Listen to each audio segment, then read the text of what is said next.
서울 지방의 현재 기온은 21.4도, 습도는 31%입니다. KBS 제1라디오 4시 경제뉴스를 마칩니다. 지금까지 한상권이었습니다. KBS. 대한민국 중심 채널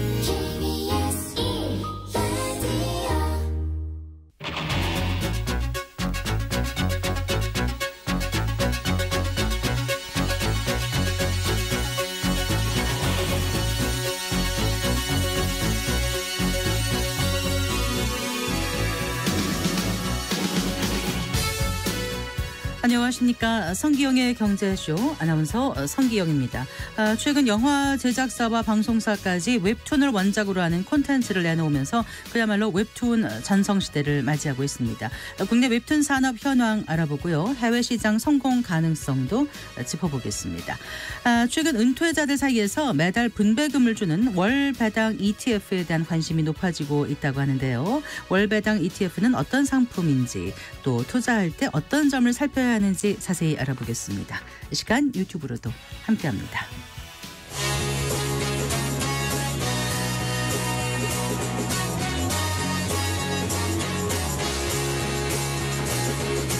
경제 시야를 넓혀드립니다.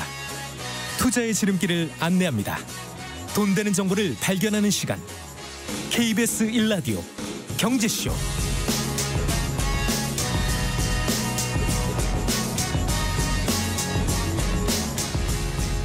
먼저 오늘의 주요 경제 뉴스부터 살펴보겠습니다. 경제 뉴스 브리핑 손석구 경제평론가와 함께합니다. 어서 나오십시오. 네, 안녕하세요. 안녕하세요. 통계청 발표 3월 소비자 물가 동향이 발표됐죠. 네, 지난달 이제 소비자 물가인데 1년 전보다 3.1% 올랐습니다.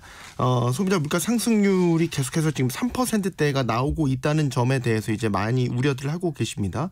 그러니까 올해 1월에 2.8%로 다시 물가 상승률이 떨어졌다가 2월에 3.1%로 올라선 뒤에 지금 다시 또 3.1%가 나왔으니까 두 달째 3%대를 이어간 거죠. 그렇군요. 예상하시겠지만 지난달에도 역시 농축수산물이 전체 물가 오름세를 이끌었다 이렇게 보시면 되겠습니다. 그러니까 농축수산물이 이제 11.7%가 상승을 했어요. 이 상승률이 2년 11개월 만에 가장 많이 오른 상승률입니다. 네. 자, 이 가운데서도 그러니까 농축수산물 가운데서도 이제 농산물 가격이 더 많이 오른 거죠. 네. 20.5%가 올랐습니다. 그래서 지난달과 비교를 그러니까 전월과 비교를 하면 두 달 연속 20%대를 기록을 한 거고요. 품목별로 더 따지고 들어가 보면 이제 많이 저희가 얘기했죠. 사과, 배, 귤 이런 과일 가격 이런 것도 이제 급등한 게 더 눈에 띕니다. 그래서 사과는 1년 전과 비교하는 겁니다. 88.2%가 상승을 해서 오름폭이 더 커졌고요. 네. 이것도 역시 통계 작성이 시작된 1980년 1월 이후 역대 최대 상승폭입니다. 네. 배도 87.8%가 올라서 역시 역대 최대 상승률을 기록했고요. 귤도 68.4% 급등했습니다. 그래서 전체 과실의 물가는 40.3%가 올라서 역시 두 달째 40%대 상승률을 기록을 했습니다. 네. 여기 하나 더 추가를 한다면 그동안 비교적 안정적이었던 국제유가도 최근에 다시 오르면서 물가를 자극했습니다. 그래서 지난달 석유류가 1년 전보다 1.2% 상승하면서 1년 2개월 만에 다시 상승세로 돌아섰습니다. 네. 그런데 또 농축산물 가격은 전달보다 대체로 하락하거나 둔화된 것으로 나타났다는 기사도 보이던데 이거는 뭔가요? 이게 이제 정부가 긴급 할인 지원 정책을 이제 지난달부터 펼치기 시작했죠.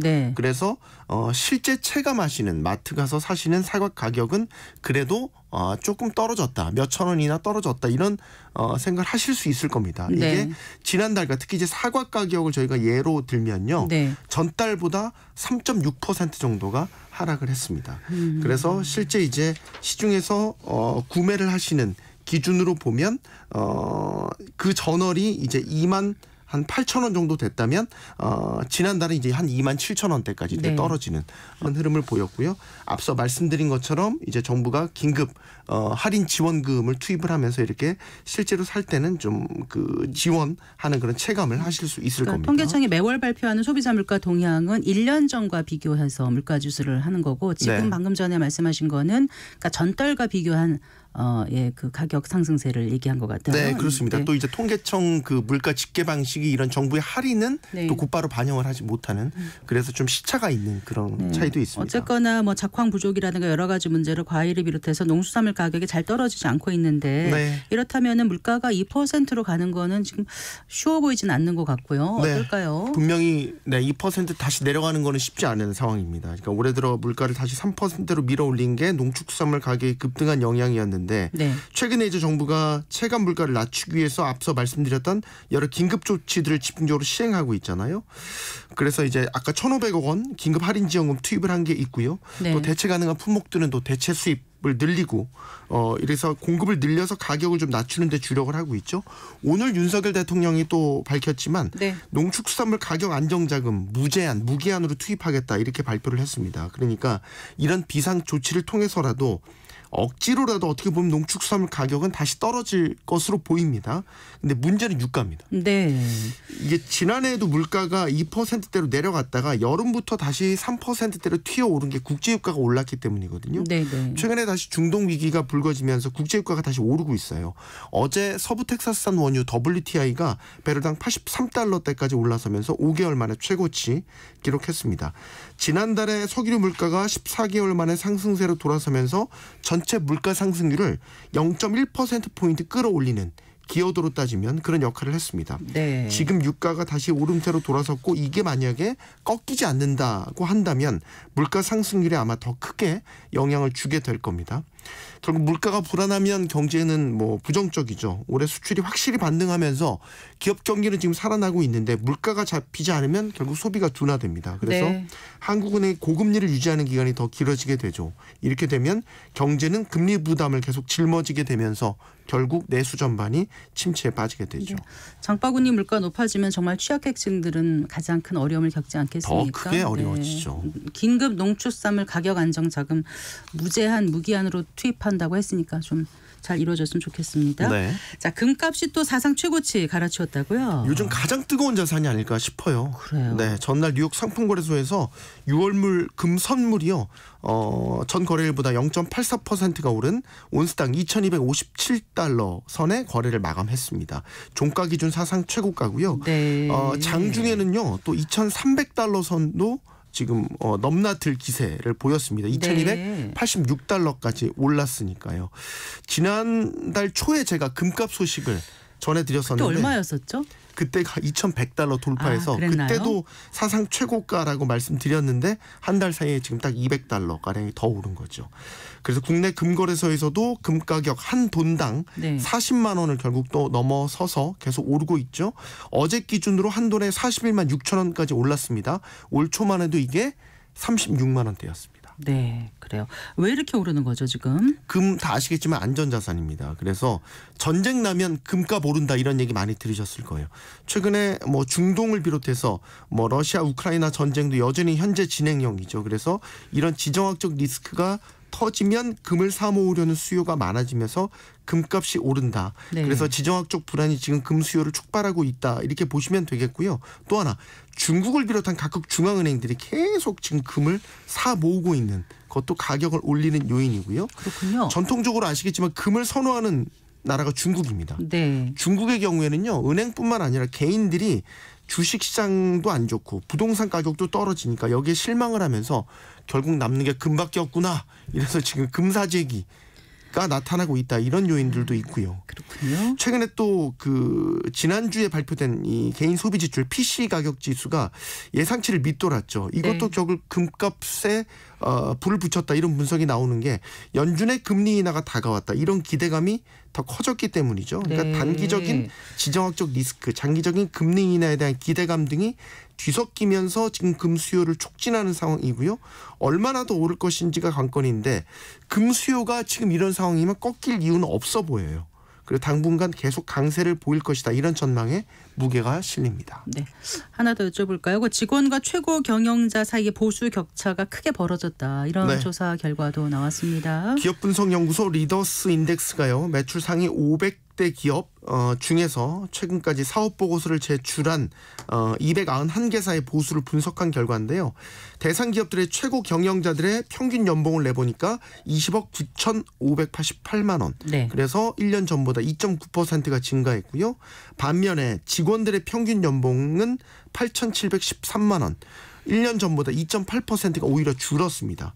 그래서 격차를 따져보니까 전년도 22.7배였는데 지난해에는 24.1배로 격차가 더 커졌습니다. 네. 그래서 업종별로 보면 유통업이 35.8배로 격차가 가장 컸고요.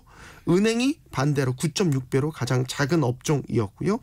기업별로 따져보면 카카오가 최대 98배까지 벌어지면서 가장 큰 격차를 보인 기업이었습니다. 그러면 실질적으로 직원 연봉이 가장 높은 기업은 어디든가요? 궁금하네요. 네. 정유업계가 연봉이 가장 높았습니다. 네. 그중에서도 S-오일이라는 기업이 이제 1억 6,822만 원으로 가장 높았고요.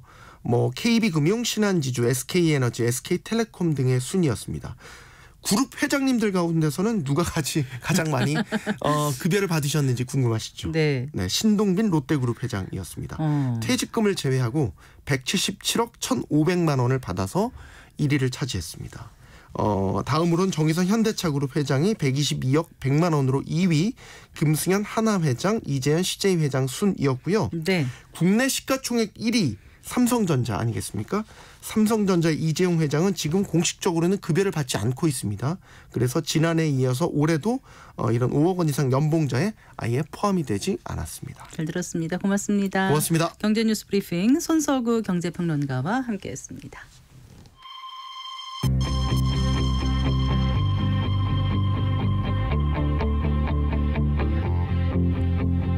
경제 전문가의 원포인트 레슨. 꼭 알아야 할 정보와 이슈를 알기 쉽게 풀어드립니다. 대한민국 경제 고수와 함께 투자의 맥을 짚는 KBS 1라디오 경제쇼. 진행의 성기영 아나운서입니다.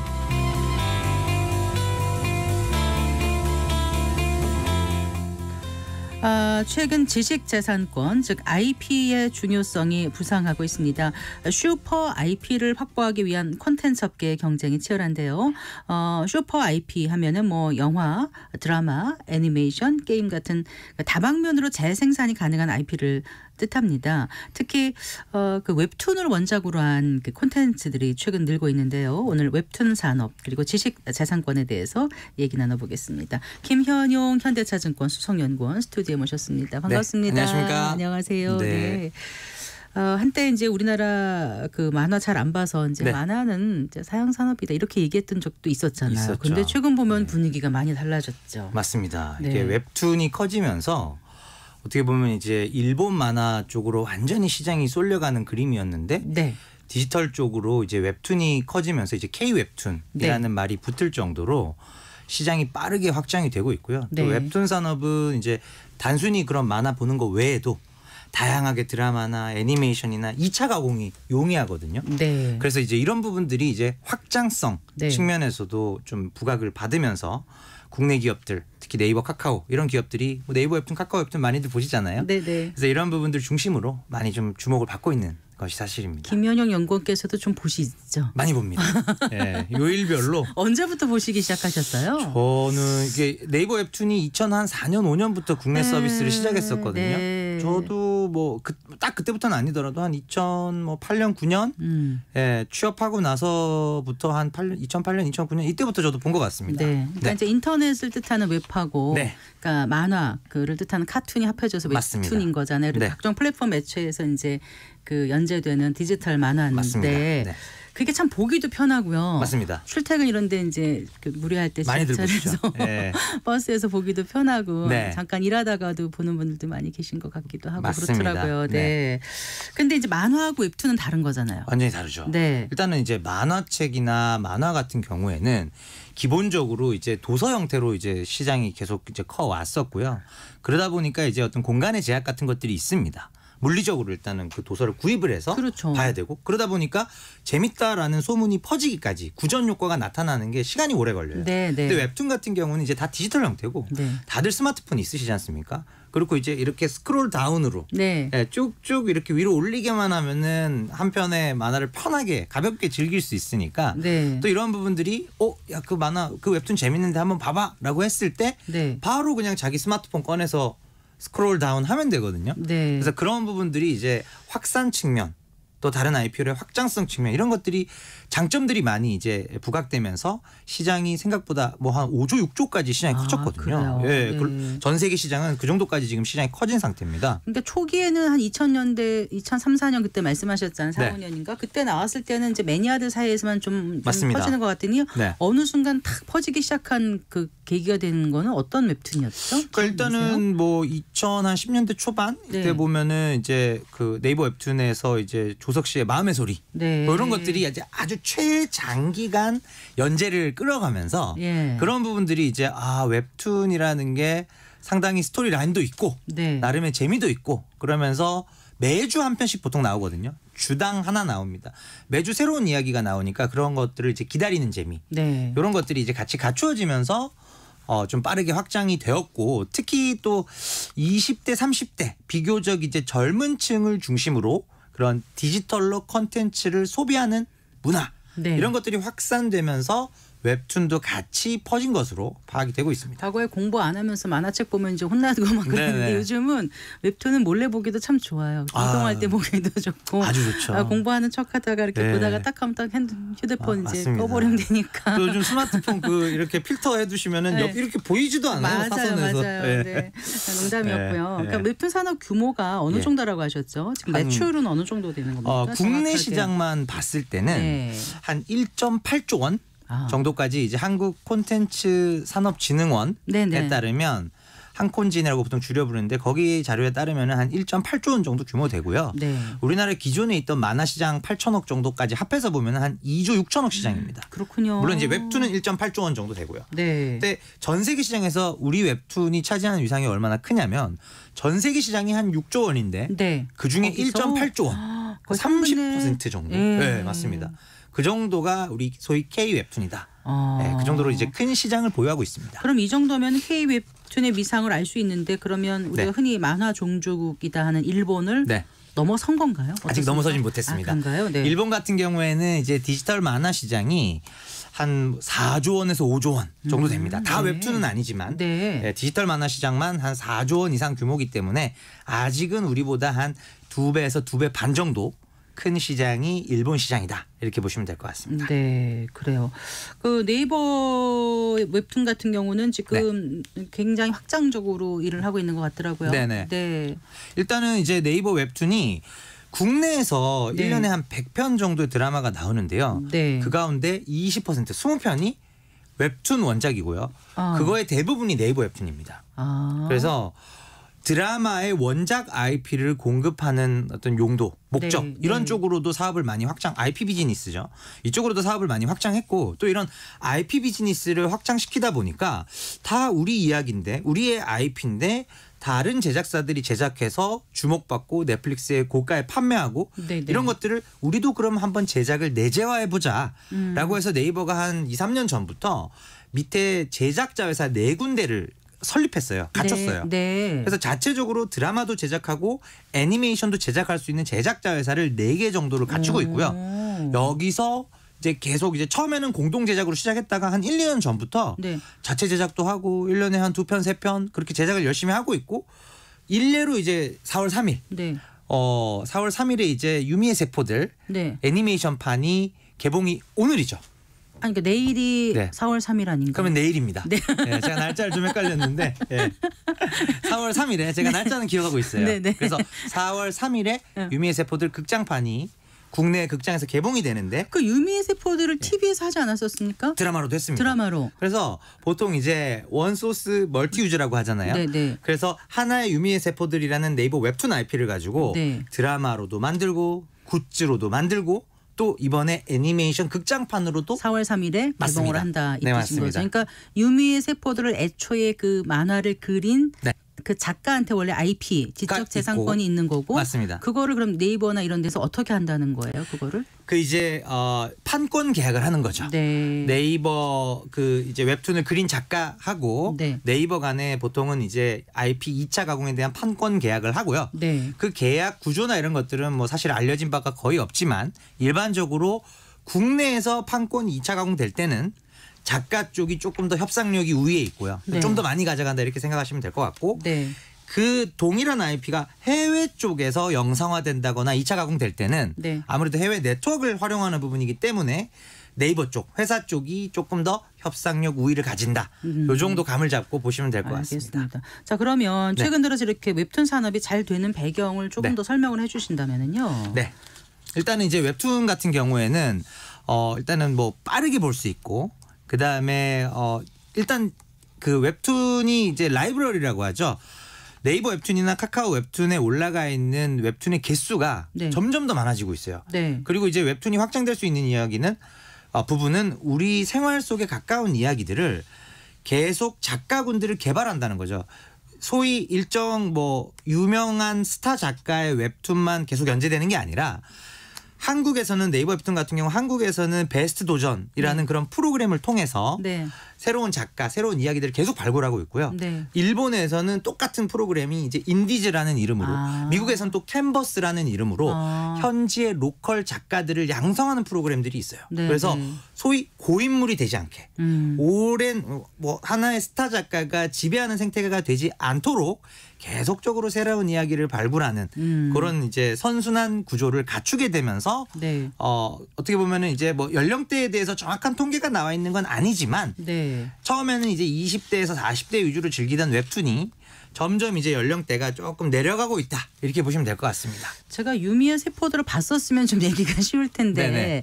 유미의 세포들이 처음에 이제 웹툰으로 올라왔다가 네. 그게 드라마로 나왔던 게 한 2년 전이었나요? 2, 3년 됐습니다. 그쵸? TVN에서 네. 드라마로 나왔었고요. 16부작인가 그랬던 맞습니다. 것 같아요. 예. 네. 시청률도 나쁘지 않았고요. 아. 또 유미의 세포들 말고도 네. 여신강림이라는 굉장히 유명하다면서요? 아주 유명합니다. 아, 전 아직 안 봤는데 네. 여신에 주목하신 것 같아요. 그게 이제 조금 깁니다. 이야기가 긴데. 예, 여신강림 같은 이야기도 이미 네. 드라마로도 나왔고 네. 또 여신강림은 이제 글로벌 애니메이션으로 네. 지금 가공이 이제 거의 마무리 단계에 들어가서 알려지기로는 지금 한 여름 시즌쯤에 이제 미국에서 공개될 것으로 지금 얘기가 되고 있는데 사실 이게 미국에서 공개하는 좀 배경이 있어요.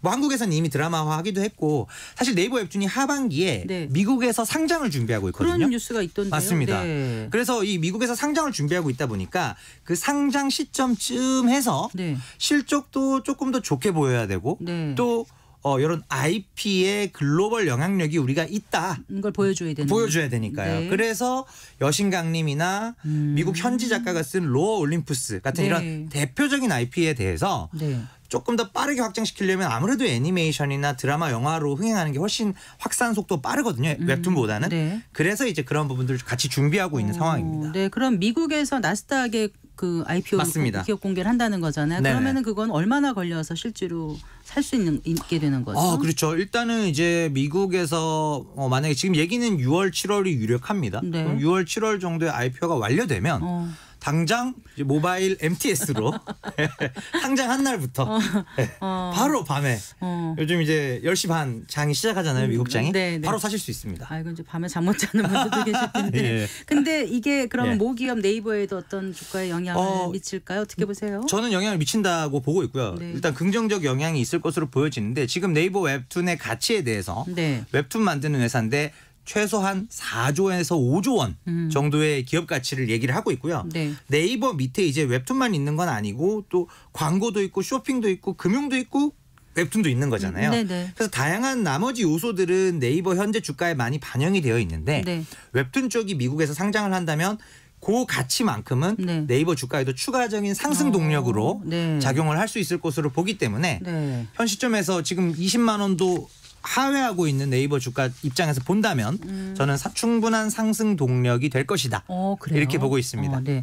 저희가 자꾸 계속 네이버만 얘기해서 그런데 카카오도 네. 지금 카카오 엔터테인먼트 북미 자회사를 중심으로 네. 시장 공략에 나섰다면서요. 맞습니다. 네. 타파스 엔터라고 하는 회사를 거의 1조 가까이 1조 이상 베팅을 해서 사왔고요. 네. 다만 이제 이런 부분들이 좀 정상화되는 과정에 현재 있는데 타파스 엔터 밑에 웹툰 앱 따로 웹소설 앱 따로 이렇게 따로 있었어요. 이런 부분들을 좀 효율적으로 가져가기 위해서 네. 앱도 통합하고 UI UX를 좀 더 글로벌 지세대들이 네. 선호하는 어떤 인터페이스로 지금 바꾸는 작업들이 이제 거의 완료 단계고요. 네. 이게 끝나게 되면은 조금 마케팅도 강화를 하면서 미국 시장이 아무래도 네이버 웹툰이 시장을 먼저 들어가기도 했고 지금 많이 선점한 상태인데 네. 후발주자인 카카오도 M&A를 통해서 타파스로 미국 시장에 진입을 했기 때문에 네. 이제 어떻게 보면은 좀 본격적인 경쟁이 예고되고 있고 네. 또 카카오도 사실 나 혼자만 레벨업 같은 글로벌 빅히트 IP가 있지 않습니까? 네, 네. 그래서 그런 부분들을 일본뿐만 아니라 미국 시장에도 어필하기 위해서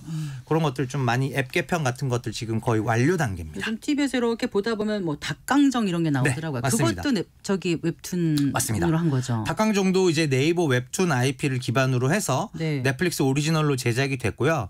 이게 뭐 사실 개별 IP의 흥행 여부를 따지기보다는 네. 전반적으로 100개 드라마 중에서 20개가 거의 웹툰 IP. 근데 네. 사실 이게 100에 20이면 20%라서 뭐 그렇게 절대적이지는 않다라고 느끼실 수 있겠지만 네. 흥행한 드라마로 모수를 압축하면은 거의 40에서 50%.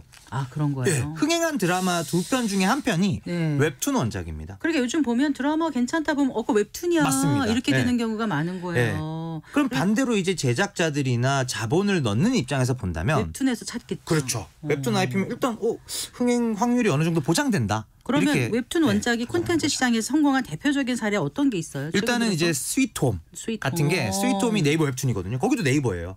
그것도 웹툰이었군요. 웹툰입니다. 몰랐어요. 그래서 시즌 1 그리고 네. 시즌 2까지 다 넷플릭스 오리지널로 방영이 됐고요. 네. 올 여름 시즌에 시즌 3까지 가는 네. 예, 2까지 나왔었죠. 2까지 나왔습니다. 궁금했었는데. 맞습니다. 그래서 3까지 이제 가는 상황이기 네. 때문에 네. 한국 드라마도 좀 시즌제가 이제 좀 안착을 해가는 과정에 있고 그 과정에서 아무래도 긴 호흡으로 일정 부분의 팬덤을 가지고 끌고 갈 수 있는 부분은 웹툰 IP가 많이 유리한 게 사실입니다.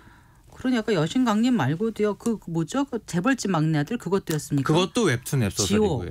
예, 지옥. 몽택 씨. 그다음에 예, 맞습니다. 별게 다 있더라고. 신과 함께. 신과 시네타, 예, 맞습니다. 마스크걸 이런 것도 놀랍게 맞습니다. 봤어요. 마스크걸도 웹툰이고요. 근데 지금 말씀 주셨던 IP들의 8개 중에 7개는 거의 네이버. 그러니까 그래요? 네이버가 그만큼 아무래도 먼저 사업을 시작했으니까요. 네, 뭐 네. 네이버 카카오보다 뭐 누가 우월하고 뭐 그런 개념이 아니라 네. 훨씬 더 오래전부터 사업을 해와서 축적된 IP가 훨씬 네. 많다라고 그럼 보고 이런 있습니다. 국내 웹툰 플랫폼들은 어떤 전략을 가져가? 일단 상당히 투자는 적극적으로 하는 것 맞습니다. 같더라고요. 일단은 네. 이제 지역별로 나눠서 공략을 하고 있고요. 한국 시장이랑 일본 시장은 시장이 굉장히 빠르게 커 있기도 했고 여기서 이제 땅 따먹기예요. 여기는 성장 자체가 막 가파르게 나온다기보다는 많은 사람들이 이미 웹툰을 보고 있고 성장은 이제 그냥 뭐 중속 성장 정도가 되기 때문에 점유율 뺏어먹기 게임이고요. 반대로 미국이나 유럽이나 남미 지역 하다못해 동남아 지역만 하더라도 웹툰의 보급률이 되게 낮습니다. 네. 아직 사람들이 웹툰에 대해서 친숙하지 않은 거죠. 왜냐하면 로컬 작가들의 유명한 웹툰이 없기도 했고요. 네. 그래서 한국 거를 좀 보고 있는데 아무래도 번역 이슈나 그런 것들이 작품의 숫자 같은 것들을 다 태국어나 뭐 영어나 일본어로 다 번역해 줄 수는 없잖아요. 네, 네. 그래서 이제 그런 부분들을 로컬 생태에 갖춰가면서 그런 해외 지역, 보급률이 낮은 지역에 대해서는 선점 의지. 그러니까 그래서 네이버가 미국 시장, 남미 시장 다 이렇게 어떻게 보면은 깃발 꽂는 거죠. 네. 예, 그런 부분 선점 의지로 먼저 들어가는 쪽을 계속 좀 어떻게 보면 확장을 하고 있고요. 한국, 일본은 마케팅 경쟁, 나머지는 이제 시장 선점 그렇게 보시면 될 것 같습니다. 웹툰 IP 지적 재산권을 토대로 만든 그 네. 2차 부가 무슨 드라마나 영화 이런 게 네. 아닌 것들보다 외국 시장에서 그러니까 해외 시장에서 더 잘 되고 있습니까? 아니면 더 잘 될 확률이 높다고 보십니까? 실제로 그거는 데이터로만 보더라도 네. 넷플릭스 오리지널 오리지널 드라마 중에서 네. 누적 조회수 1억 회 이상. 네. 예, 한국 드라마 중에서 누적 조회수 1억 회 이상 드라마들을 2023년도 거를 쭉 추려보면은 한 10대 편 정도 나올 겁니다. 네. 그 채널 동시방영까지 합하면 한 15편 정도 나오는데 네. 그 중에서 거의 한 40%가 웹툰 IP 원작입니다. 예, 그 정도로 예, 단일 출처로서 시장의 40%를 차지한다? 엄청난 확률이거든요. 네. 예, 그래서 그런 부분들이 이제는 오히려 웹툰 IP 쪽으로 찾게 되는. 왜냐하면 이제 뭐 200억, 300억짜리 드라마도 그 정도면 이제 텐트폴 아닌데라고 하고 있거든요. 네, 그러면 네. 400억, 500억씩 이제 자금을 투입해야 되는데 네. 그럼 넷플릭스 입장에서도 네. 이거 뭐 검증된 IP야? 라고 당연히 물어볼 수 있잖아요. 그런 관점에서 500억짜리, 600억짜리 드라마들은 웹툰 IP들이 상당히 많습니다, 지금. 예. 그렇군요. 네. 어쨌거나 말씀 들어보면 웹툰 관련 해외 투자도 지금 활발한 거고 네. 그렇죠.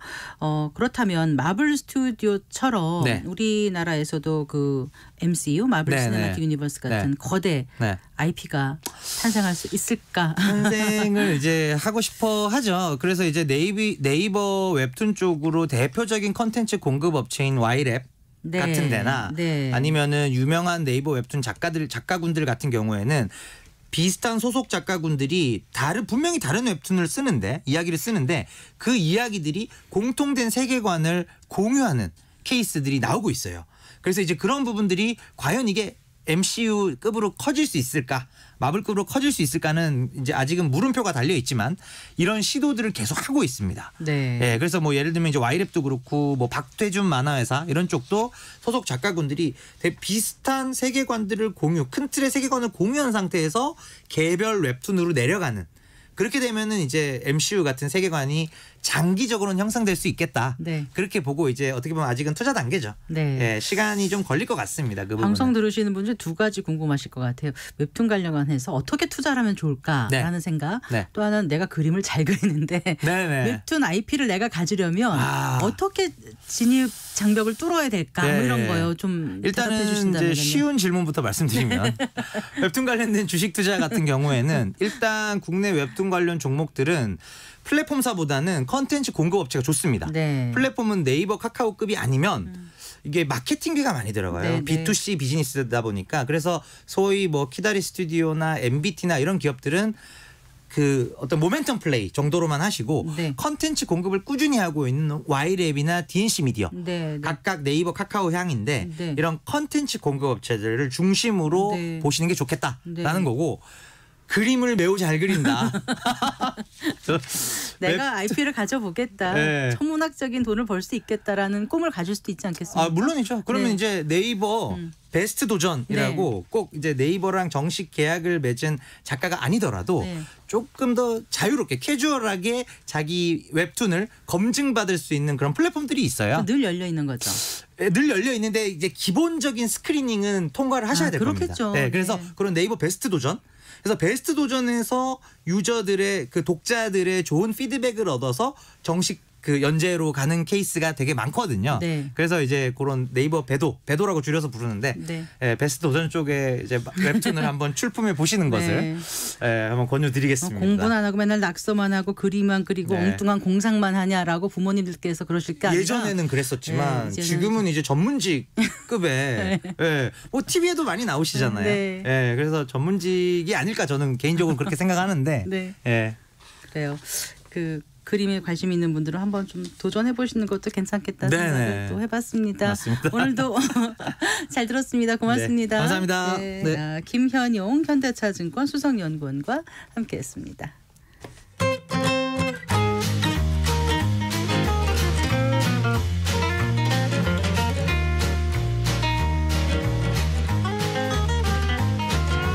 경제 맛집 투자 핫플. 지금은 돈 벌기 딱 좋은 시간. KBS 1라디오 경제쇼. 100세 시대 행복한 노년을 위해서 건강과 노후 대비가 무엇보다 중요할 텐데요. 은퇴 이후 노후 자금 마련을 위해서 돈 관리 계획 구체적으로 세워보겠습니다. 미래에셋 투자와 연금센터의 김동혁 산무 스튜디오에 모셨습니다. 반갑습니다. 네, 반갑습니다. 안녕하세요. 자, 오늘 월 배당 ETF에 대해서 말씀해 주신다고요. 네, 맞습니다. 좀 낯설다 이런 분들도 계실 것 같아서 소개부터 해주십시오. 일단 쉽게 말하면 ETF는 아실 겁니다. ETF는 펀드를 주식시장에 상장시켜서 주식처럼 거래하는 거를 이제 ETF라고 보시면 되는데 네. 이 ETF가 주식처럼 배당금을 주는 겁니다. 매달 배당금을 주는 게 월 배당 ETF라고 보시면 됩니다. ETF에 투자할 때 우리가 얻을 수 있는 수익은 크게 두 종류가 있어요. 예를 들면은 주식처럼 사고 팔았을 때 싼 가격에 사서 높은 가격에 팔면 매매 차익이 생기는 네. 매매 차익이 하나가 있고요. 그다음에 우리가 ETF에서 투자하는 대상 자산이 있잖아요. 보통 주식에 투자하거나 채권에 투자하거나 아니면 옵션이나 이런 데 투자하거나 리츠 같은 데 투자하는데 주식이나 리츠에 투자했을 땐 거기 배당금 나오거든요. 채권에 투자하면 이자가 나오고요. 네. 옵션에 투자하면 거기서 프리미엄이라는 것을 수령하는데 네. 요거를 모아놨다가 나눠주는 거를 우리가 분배금이라고 합니다. 네, 네. 그러니까 수익 재원이 자본 차익도 있지만 분배금도 있다. 그래서 이제 이 분배금을 매달 일정하게 나눠주는 거를 월 배당 ETF라고 한다. 이렇게 보시면 됩니다. 네. 그러면 그 분배금을 나눠주는 주기가 ETF에 따라서 좀 다르겠죠? 예, 또 다릅니다. 네. 그러니까 가장 이제 기본적인 두 종류가 있어요. 아예 분배금을 안 주는 것도 있습니다. 네. 그러면 분배금을 안 주면 그게 쌓아가지고 계속 재투자를 할 거 아니에요, 안에서. 그걸 이제 토탈 리턴형 ETF라고 해서 ETF 살 때 이름 옆에다가 TR이라고 써 있으면 네. 이건 분배금 안 주는 거다라고 보시면 됩니다. 그러니까 네. 토탈 리턴이기 때문에 알아서 재투자를 해줍니다.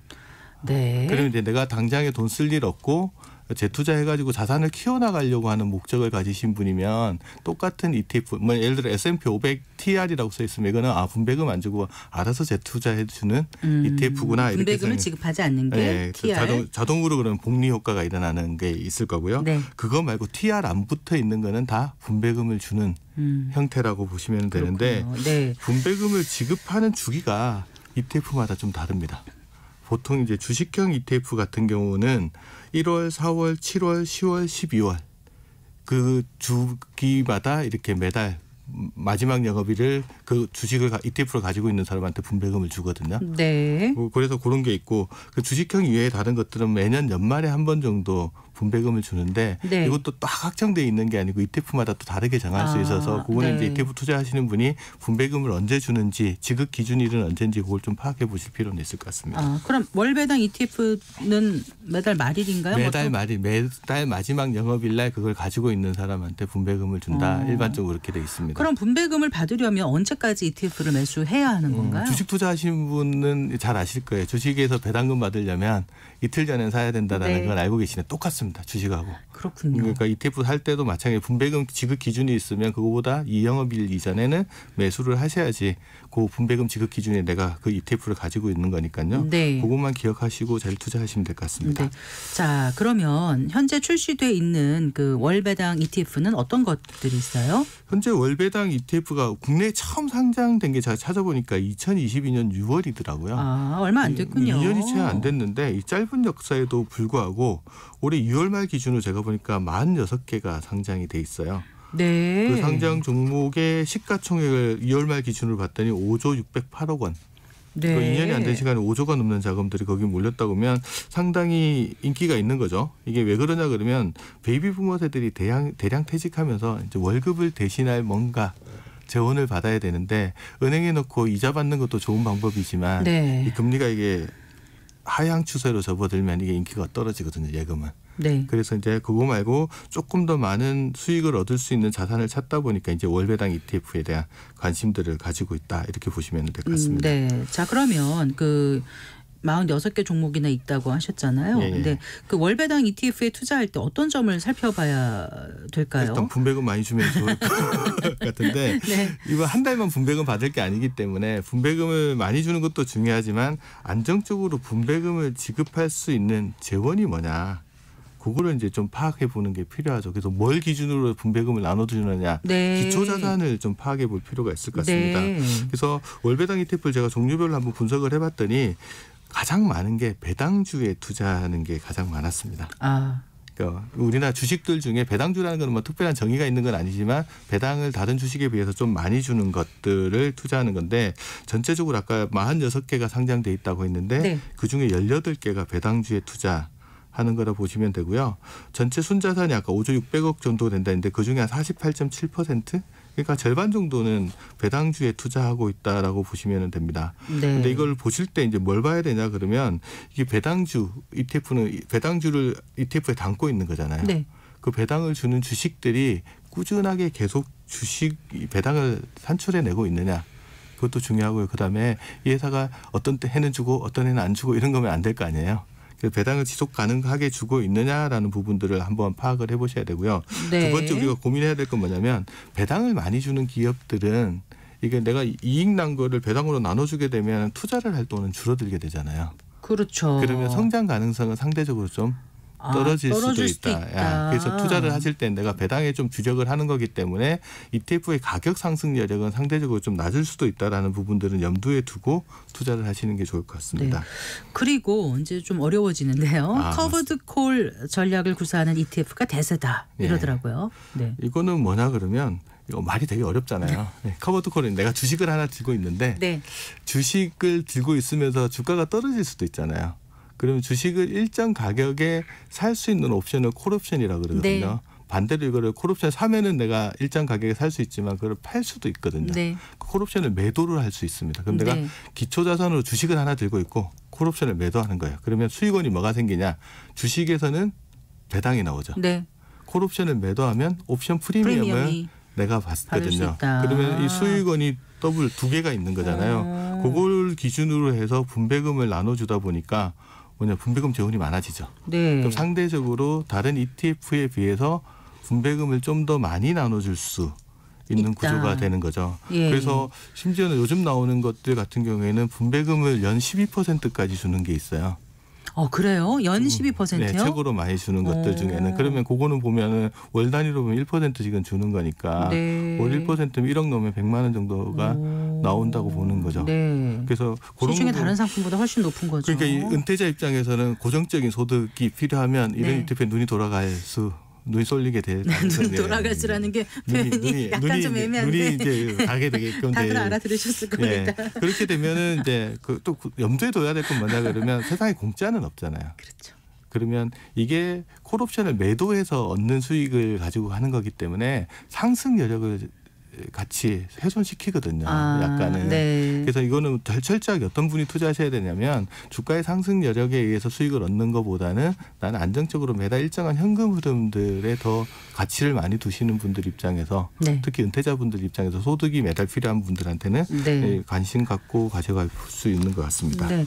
그 콜옵션이 뭐지라고 생각하시는 분들 계실 것 같아서 이거 잠깐 좀 설명해 주시고 가시면 이거 참 어려운 건데 콜옵션이라는 거는 만기 또는 만기가 도래하기 전에 일정한 가격으로 기초자산을 살 수 있는 권리 같은 거라고 보시면 됩니다. 예를 들어서 한 달 뒤에 A 주식을 10,000원에 매수할 수 있는 권리. 네. 그러니까 한 달 뒤에는 그 주가가 어떻게 됐든 10,000원에 살 수 있는 권리를 내가 사면서 1,000원을 프리미엄으로 지급을 하는 거예요. 네. 그러면 한 달 뒤에 주가가 이제 12,000원이 됐다고 가정을 해볼게요. 가정이요. 네. 그러면은 내가 10,000원에 살 수 있으니까 이걸 행사할 거 아니에요. 네. 그러면은 2,000원을 먹는 것 같지만 사실상 내가 프리미엄으로 1,000원을 냈으니까 1,000원. 실제 수익은 1,000원이 된다라고 보시면 됩니다. 그런데 만약에 한 달 뒤에 주가가 9,000원으로 떨어졌어요. 그러면 이분 같은 건 어떻게 하겠어요? 9,000원 시장에서 살 수 있는 거를 굳이 내가 10,000원 주고 살 이유는 없죠. 없으면 이건 행사를 하지 않을 겁니다. 그러면 이제 이분은 전반적으로 1,000원 아까 프리미엄 줬던 것만 손해를 보는 거죠. 콜옵션에 대해서 특정 시점에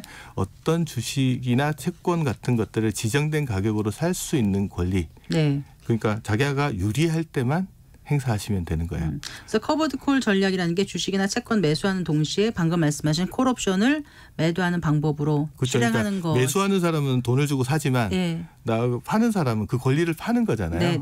그럼 상대방이 청구하면 무조건 그 가격에 팔아야 되거든요. 대신 프리미엄을 안정적으로 확보를 할 수 있으니까 그거랑 아까 주식의 배당금, 뭐 채권의 이자 같은 것들을 재원으로 해서 네. 안정적으로 이자나 분배금을 매달 일정하게 지급할 수 있는 게 커버드콜 전략을 구성한다 이렇게 보시면 그럼 됩니다. 이 커버드콜 전략을 사용하는 월배당 ETF를 매수할 때 어떤 점 주의해야 돼요? 일단은 커버드콜 전략은 분배금을 많이 주기 때문에 관심을 많이 끌 수밖에 없는 상품이지만 말씀드렸듯이 상승 여력을 어느 정도 포기를 해야 되는 부분들이 있습니다. 네네. 그래서 상승 여력이 없으니까요. 그럼 내가 주식을 10개 있는데 콜옵션을 10개 다 팔아버리면 서로 상쇄돼서 주가가 올라가도 이익을 못 볼 거 아니에요. 네. 근데 내가 주식을 10개를 가지고 있는데 3개 정도만 콜옵션을 매도하면 7개는 상승 여력을 가져가잖아요. 네. 그래서 전체 자산에서 콜옵션을 몇 개 정도를 매도하고 있는지 비중을 좀 봐야지 상승 여력을 볼 수 있거든요. 그래서 이 분배금 무조건 많이 주면 당연히 콜옵션을 많이 매도하면 분배금 많이 줄 거잖아요. 네네. 근데 상승 여력은 많이 줄어들 거니까 네. 이 부분은 보셔야 되고요. 그다음에 전체적으로 분배금 주는 것 중에 주식의 배당으로 나오는 분배금하고 콜옵션 매도 프리미엄으로 나오는 분배금의 비중이 어느 정도 차지하느냐. 콜옵션 매도 비중이 높다 그러면 상승 여력이 조금은 더 많이 훼손될 수 있는 부분이 있으니까. 그걸 어떻게 알아볼 수 있어요? 그거는 이제 투자 설명서 부분이나 관련된 안내장 같은 데 나와 있고 네. 상품을 구입하기 전에 한번 문의를 해보시는 것도 좋은 방법인 것 같습니다. 네. 그 리츠에 투자하는 월배당 ETF도 있죠. 그렇죠. 보통 노후에 건물주 되시는 게 다들 꿈이시긴 하지만 이거 건물을 산다라는 것들은 목돈이 한꺼번에 막 들어가는. 그리고 뭐 갑자기 가격 엄청 하락하고 임차인 그렇죠. 못 구하고 그러면 그 말할 수 없는 고통을 겪는다고 하던데요. 그다음에 세금에다가 관리에다가 뭐 폭우가 쏟아지고 그러면은 그 뭐 다 수리해줘야 되고 보통 일이 아니라고 하던데요. 제일 힘든 게 또 임차인하고 마음이 안 맞으면 마음고생을 되게 많이 하는 부분들이 있어서 네. 건물주가 되는 것도 그에 왕관을 쓰려면 그 무게를 감당하라는 말이 있듯이 건물주가 네. 되는데도 나름의 고통은 좀 다른 것 같아요. 근데 이 리츠라는 것들은 그런 부동산에 투자하는 일종의 펀드라고 보시면 될 것 같아요. 그거를 이제 주식시장에 상장시켜서 주식처럼 거래할 수 있는 게 리츠라고 하는데 월배당 ETF 중에서 이제 리츠에 투자하는 것들도 있습니다. 네네. 그럼 당연히 부동산 임대에서 나온 수익이 이제 분배금을 주는 재원이 될 거라고 보시면 되는데 현재 46개 상장된 월배당 ETF 중에 5개 정도가 기초자산을 리츠로 하고 있다라고 보시면 될 것 같습니다. 그래서 네. 이런 부분도 그러면 이제 리츠에 투자할 때는 일단 소액으로 투자할 수 있는 거는 장점이긴 하지만 이게 단점도 분명히 있기는 합니다. 예를 들어 금리가 올라가면 부동산 가격에 영향을 받기 때문에 리츠 가격이 떨어질 수도 있거든요. 네네. 기초자산의 가격이 분명히 움직일 수 있다라는 것들은 좀 같이 봐야 되고요. 그다음에 해당되는 리츠에서 공실이 발생하면 이거 분배금을 줄 수 있는 재원이 줄어들 수 있죠. 네네. 그래서 이게 시장의 영향을 어느 정도는 받을 수 있다. 해외에서 연구한 사례 같은 걸 보면 주식 시장하고 리츠 시장이 상관관계가 되게 꽤 높은 걸로 나옵니다. 주식이 오를 정의 때 상관관계. 네. 그러니까 주가가 오르면 리츠 가격도 어느 정도 올라가고 네네. 이게 이제 주식시장에 상장돼서 거래되다 보니까 네. 그런 문제가 있어서 그런 가격 변동도 어느 정도 받을 수 있다. 그리고 금리의 영향을 받는다는 부분, 그리고 공실의 영향도 받는다는 것들 같이 고려하셔가지고 리츠에 투자하는 월배당 ETF는 그렇게 투자하시는 게 좋을 것 같습니다. 실물 부동산 투자하는 거에 비해서 세제 측면이나 이런 데서는 좀 유리한 건 있죠. 그렇죠. 세금은 안 내니까 좀 유리한 부분들은 있는데 또 관리의 어려움은 덜 수는 있으나 그 외에 부동산이 가지는 다른 리스크들은 또 같이 짊어지고 간다라는 건데 알고 계시면 될 것 같습니다. 그리고 채권에 투자하는 그 월배당 ETF요. 채권은 네, 맞습니다. 요즘 이거 좀 많이 나오는 것 같아요. 그러니까 채권은 투자할 때 얻을 수 있는 수익이 크게 두 가지가 있거든요.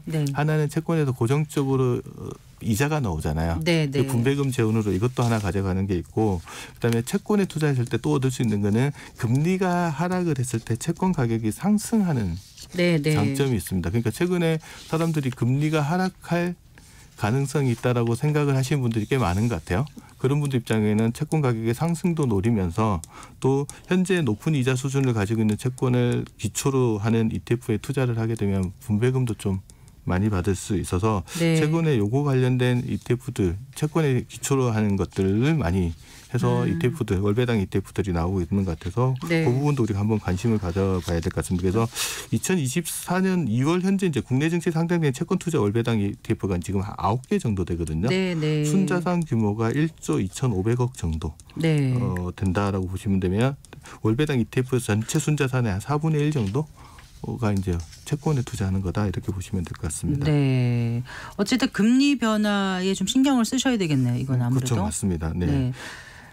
그리고 그밖에 이제 월배당 ETF 투자할 때 어떤 걸 좀 주의하면 좋을까요? 월배당 ETF에 수령하는 분배금은 노후 생활비 재원을 마련할 목적으로 하신 분한테 되게 좋거든요. 근데 이제 문제는 뭐가 있냐 그러면 분배금을 받는 거는 배당 소득이 됩니다. 그 배당 소득에는 어떤 게 따라 붙냐면 세금이 또 따라 붙는데 세율이 어떻게 돼요? 일단 일반적인 배당 소득세율은 15.4% 정도 되고요.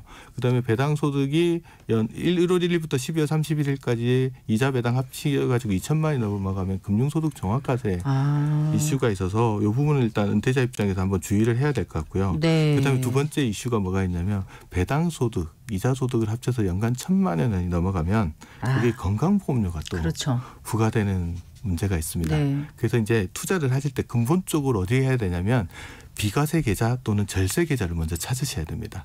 대표적으로 그러려면 ISA 계좌 아니면 IRP나 연금저축 계좌에서 투자를 하시는 게 그러면 이자소득세도 절감하시는 게 되지만 건강보험료 부담도 절감하면서 거기서 노후소득도 만들어내실 수 있으니까 요 세금이나 건물료 문제를 같이 고민하면서 월배당 ETF에 투자하는 게 필요한 것 같습니다. 네, 오늘 말씀 잘 들었습니다. 고맙습니다. 감사합니다. 네, 감사합니다. 네, 월배당 ETF 투자 시 주의점 알아봤습니다. 김동엽 미래에셋 투자와 연금센터 상무와 함께했습니다. 마칠 시간이네요. 성기영의 경제쇼 오늘 순서 여기까지입니다. 아나운서 성기영이었습니다. 고맙습니다.